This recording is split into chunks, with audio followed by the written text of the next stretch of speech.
on from this. I just want to see his fucking activities, okay?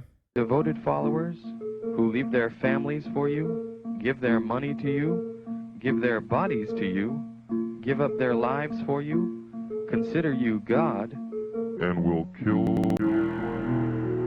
Is Andrew Tate starting a cult? In my previous video, I documented his whole life story, and during that, I came across a clip that kind of shook me. I think it's good for me to be able to say, look, I have 110,000 people who like me, who are my fans, for example, who would help me if I ever asked for it, not that I ever would, who agree with my worldviews, but they're being taken seriously because they also have financial means. If they're complete brokies, nobody gives a shit. So isn't that what a cult is? When you hear him say that, and then you realize he's openly supported other cult leaders like Joseph Kony. And the reason I got this t-shirt made is because I have a lot of respect for Kony. Now I know, okay, he's a warlord, whatever. But Kony is a G. And he has even praised the infamous German dictator. Everything must happen instantly. Okay, quickly. Patrick CC. Okay, Patrick CC. I know where you got this clip from. Fast, speed, attack. Hitler conquered Europe with blitzkrieg. You need to go quickly. Then you realize he now has over 130,000 people paying him every month, essentially for his advice. But above all else, he has a secret organization called the War Room, a network of members with varied... Dude, this is my favorite part, because, like, look at all these fucking top G's, bro. He has a secret organization. Look at all these fucking top G's, bro. Look at all these fucking top G's.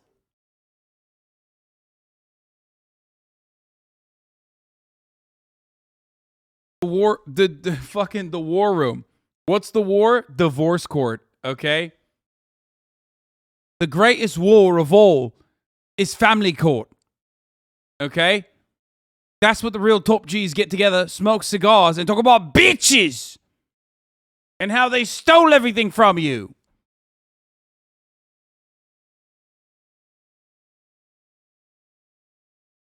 Called the War Room, a network of members with varied expertise which allows them to exert influence globally. They congregate in real life with the ultimate goal of achieving. Bruh. These are the top G's in the War Room, bro. Homie, if you pay $5,000 to hang out with these fucking clowns, you deserve to be milked by this bald fuck, okay? Bro, this is just a bunch of pickup artists, like a bunch of failed pickup artists getting together and being like, yeah, we're doing war. Motherfuckers all look like Grand Theft Auto characters, dude. Are you serious? These are pickup artists. No shot. Nobody fucking dresses like this unless they're a pickup artist. Achieving freedom in a world of slavery. This slavery is just beginning. They're trying to reduce you to a QR code, and they are looking for people who blindly comply. This is why they make these mandates. The mandate is designed to purge the ranks of anybody who is not a slave. This world of slavery is what he calls the Matrix, which kind of is just anyone who participates in the confines of today's society. When I talk about the Matrix, I'm talking about the systems which have been created by society, which are deliberately designed to enslave. In this Matrix, we're used for our efforts and our energies. And you're existing inside of a system which is deliberately rigged to make the rich richer and for the poor to stay poor. The best thing to do is to understand the rules of the game and find a way to win. So is it... I mean, he's just describing capitalism. Oh my God, I'm going to lose my mind. Andrew Tate is doing a 2022 version of convincing people to believe in his worldview and worshiping him, then funneling them into a secret group to control them even more. Stop, dude. Oh my God. Every fucking clip I've seen of the War Room makes it look funnier and dorkier than the past one. Worshipping him, then funneling them into a secret group to control. Bro, this is awesome. This is awesome. This is literally like calling this a cult is so funny. This is as dorky as a fucking D&D group, but at least like when you're playing Dungeons and Dragons, like there's some fun to be had. It's just a bunch of dudes that get together, smoke cigar, and talk about women being bitches, dude. I just realized. Oh my God.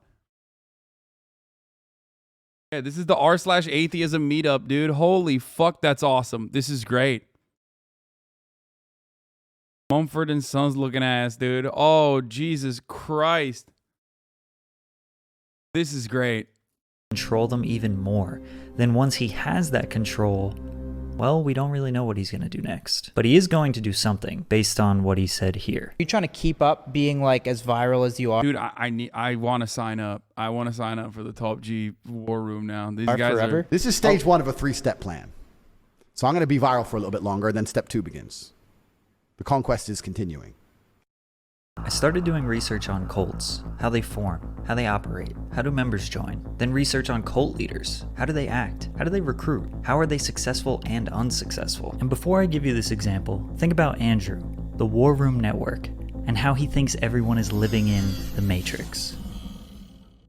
Typically, cults start as religious groups, which slowly turn into something dark and sinister. For example, the People's Temple. Jim Jones was a Methodist preacher with a sizable congregation in Indianapolis. He began to perform faith healings. Many of his followers believed he had a supernatural gift. The church would be renamed to the People's Temple, and Jones warned his followers that he had received visions of a nuclear attack that would devastate Indianapolis. This led the church to relocating to Guyana and forming their own little town that we now know as Jonestown. In the beginning, everything seemed alright, just a group of people trying to make a community. Eventually, a US Congressman Leo Ryan led a fact-finding mission and went to Jonestown. While visiting, members of the People's Temple told Congressman Ryan they needed help and wanted to leave. Ryan quickly departed with 15 of those members. While boarding their plane, a truck of the cult members arrived at the airstrip and began shooting at the plane. Congressman Ryan and 4 others were killed that day. Later that same day, Jones, knowing that the US government would send the military to seize Jonestown, was quoted saying, "No way for us to die. We must die with some dignity." A drink mixture of Flavor Aid and cyanide was created and handed out to all members. That's where the don't drink the Kool-Aid comes from, for the record. Those who refused to drink were injected with cyanide via syringe against their will. In total, 909 inhabitants of Jonestown died that day. Cults are structured like an onion. The outer layers consist of helpful, harmless, and agreeable information. As you get closer to the center, you find more unusual and evil ideals. Andrew started to gain traction by representing the ideals of right-wing conservatives on social media in a day and age where liberal ideals dominate the mainstream. In America, it's assumed the country is about 50% Republican and 50% Democrat, but most celebrities, companies, and mainstream media outlets identify as Democratic and liberal, so there is, theoretically, a huge part of the country that is being underrepresented. That's where Andrew steps in. People latch onto him and his ideas because he says the things that generally most Republicans or conservatives agree with. Doesn't that show how powerful the people behind all this shit are? Yeah. Do you know? Like, you've got Trump who doesn't give a shit. It's a big fight we have ahead of us. You know? Yeah. And you've got the best soldier you could have as a president, and he's still struggling to get the wall built. He's still struggling. Still people, conservatives are being censored on social media. This is the outer layer of the cult onion. The second layer of the onion would be more of his controversial takes that divide people. The things he says or does where even his own followers might disagree. To get to the more shady and evil layers, if there are any, you would probably have to join the war room. He's extremely vague. Dude, I love this. Where are these photos coming from? There's more. I need more. I need more of the war room footage. The more I see the war room, the more I like it, dude. This is awesome. With what the war room really is. Especially this fucking guy. What's up with Probably this have to fucking join- guy? What's going on with this fucking dude, bro? He is always rocking the weirdest shit, war room. homie. He's extremely vague with what the war room really is. Like, why are you peacocking so hard? You want to fuck these dudes? Like, what's happening?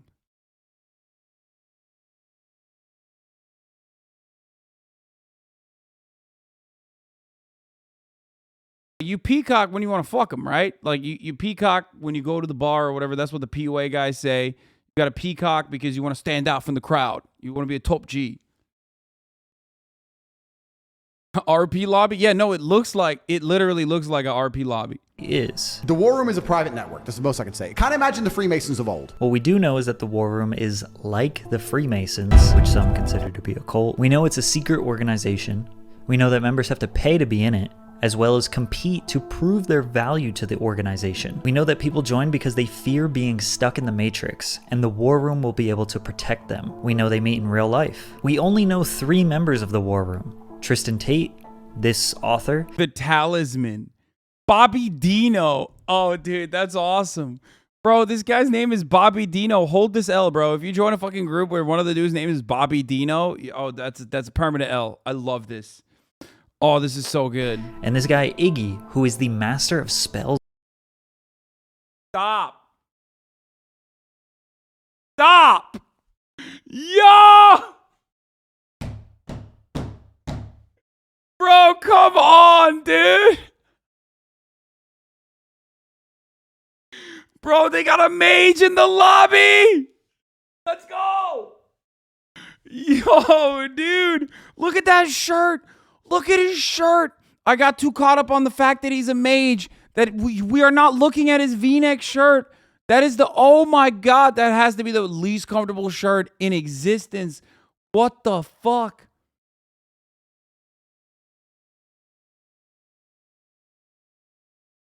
He's the greatest hypnotist the world has ever known. The war room of Top G Andrew Tate, a cult of manly men who smoke cigars and brag.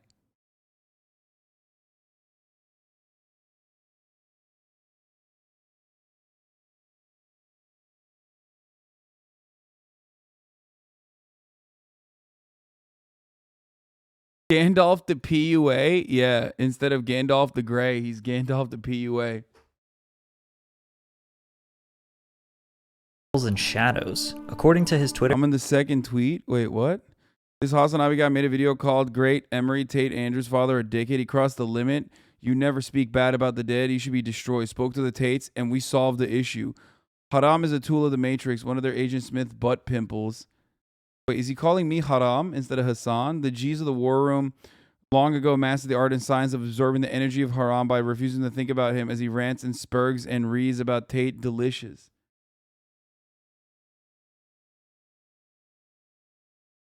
What? Bro, have I been... Is this guy going to cast a spell on me? What the fuck?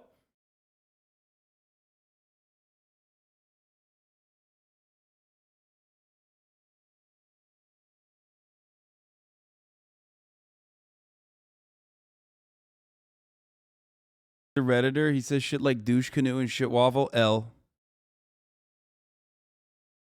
Talked about me in the war room. Oh no, dude, this guy's gonna fucking cast a spell on my ass. That's not good.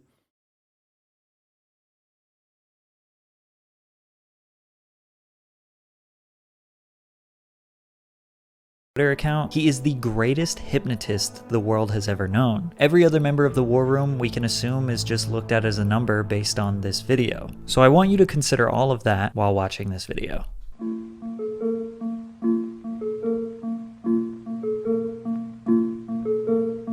Don't you want to become a cult leader? I'm gonna be honest with you. This suggests he left. Oh, okay. I'm gonna be honest with you, boys.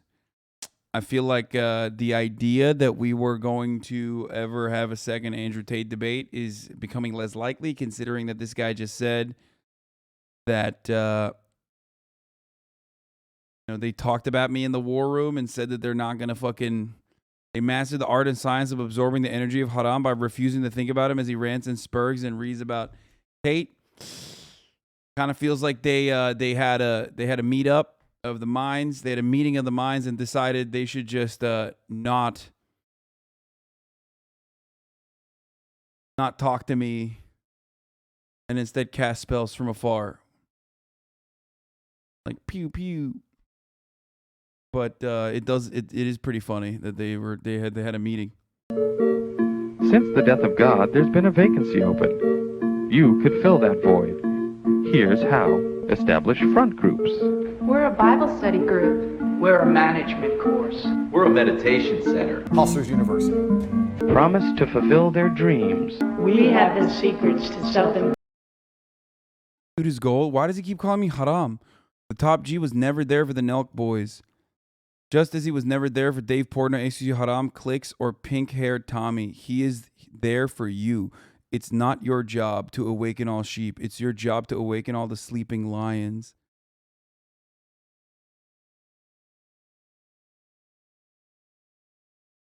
Bro, this is like... Wait, why does he call me Haram? Bruh, time-stamped? Tonight we feast, my brothers. The best juicy steaks. The sweetest wines, the strongest whiskey, smoothest cigars. We laugh, we sing. For tomorrow we climb higher. We lift heavier. We train harder than we ever have before. We are the war room of Wudan. To Wudan. To Wudan. To Andrew Tate. To Andrew Tate.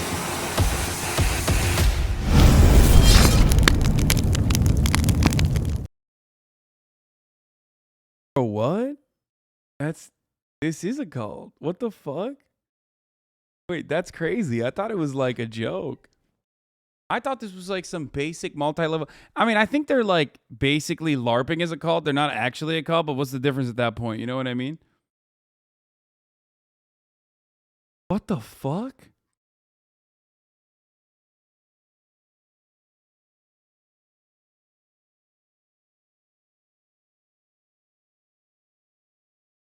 Bro, divorce court really breaks men, okay? I mean, straight up. Let's not even joke about this anymore. Divorce court really fucking breaks men. Talks about you directly. Which was supposed to be Hassan's bailiwick. What the fuck is that? Where he would gain influence for the commie left. Tate walks in and takes over the place in days. Of course, Hassan's scared and attacking with lame, boring bullshit no one cares about. He has no choice. He can't debate.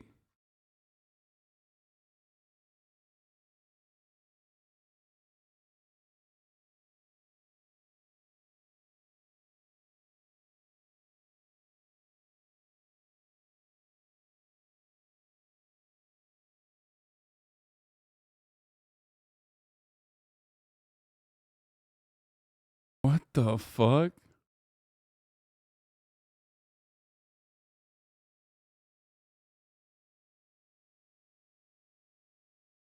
The reply?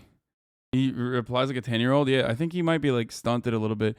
We're a secret society, you know, like the Illuminati and the Templars. So we've got to keep it like secret. Shush. What the fuck?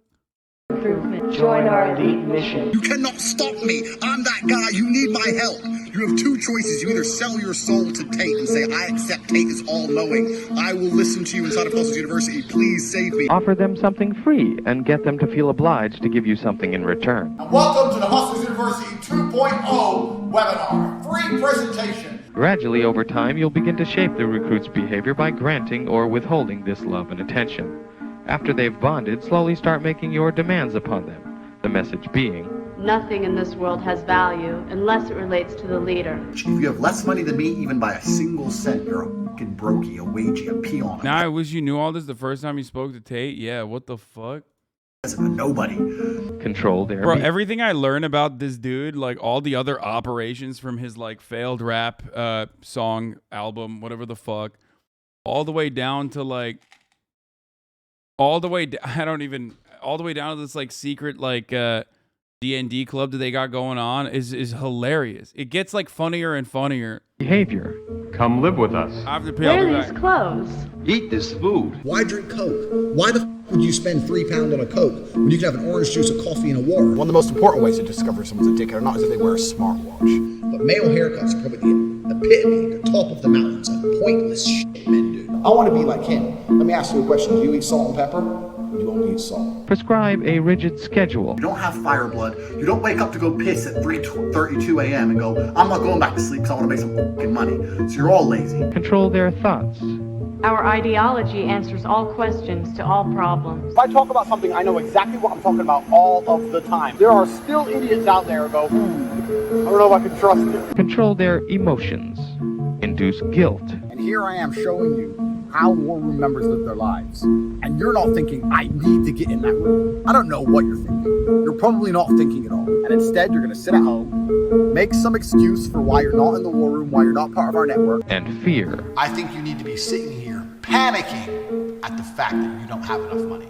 You need to be concerned and worried and sad, and you need to do something about it today. Control information. Keep them from knowing all the workings of the cult. War Room is a private network. This is the most I can say. Kind of imagine the Freemasons of old. The War Room is the most powerful network on the face of the planet today. Tell them that there is a part of their mind they must eliminate in order to find happiness. No one cares about how depressed you are. No one gives a shit. You motherfuckers who aren't happy need to learn to be grateful. Claim authority. It can come from a divine source. Thank you, Meat Prison, for the 20 gifted. Not only am I a better specimen of man, I am actually fulfilled with divine purpose. I'm one of God's favorites. Bogus scientific research or special knowledge. I've analyzed the entire Earth and realized all of the world's problems. I'm about to tell you the root cause of every single problem in the... Wait, Meat Prison? Wait a minute. Is that, did you get the bag, Meat Prison? Is that what happened? God damn. Good for you. Make up stories about yourself to boost your importance. I say with 1,000% confidence, I don't know any other motherfucker alive who could have done what I did yesterday. Encourage separation from their family. With a bunch of other insignificant losers. Think about it. Your dad's a fucking bitch, mom's stupid, sister, brother, whoever. Losers. Your aunt, that favorite aunt, dumb as fuck. If they die, no. I don't know why this footage is like, it seems so cozy. It just like weirdly spoke to me for a second. Like it's just like he's in his jammies. Nobody would care. Like what he's saying is awful, but Have confessionals where people demonize their early lives and only praise their life in the group. So I felt very alone, particularly before I joined the War Room. I always say time and blood. Why are these guys always bleeding? Like, are they just like constantly punching each other? What the fuck is wrong with them? I've never seen so many adults constantly with like black eyes and like their fucking hands are all busted. They all right, dude?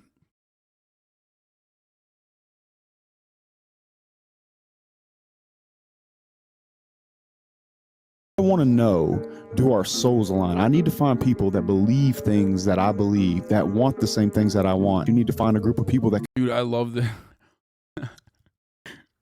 Homie, you're just, you know, you got a little D&D meetup. Like, you don't have to be so intense about it. You know what I mean? Can support you inside a tribe that's strong enough to have your back all the way around. And that is the number one reason you should make the investment to join the War Room.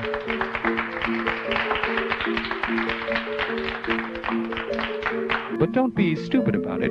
Start slowly. A good con man takes a little bit of truth and a lot of lies and pulls the wool over the eyes of the ignorant.